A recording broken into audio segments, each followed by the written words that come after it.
welcome back to E-Class. Today we are learn about phonics story.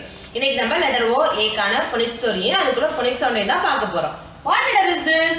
This is O A and the phonics sound is O and the phonics sound is O. letter O A கான phonics பார்க்கலாமா?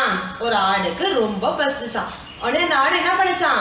பழம் சாப்பிடலாம் அப்படின்னு சொல்லிட்டு மரத்துக்கிட்ட நின்று போய் பார்த்துச்சான். ஆனா அங்க பழமே காணுமா.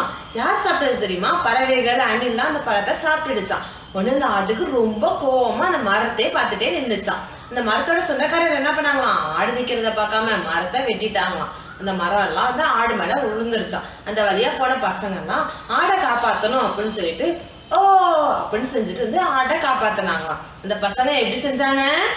ஓ letter O A யோட phonics sound என்ன? ஓ நீங்களும் இந்த phonics sound உங்க வீட்ல சொல்லி பாருங்க. Thank you kids. Bye.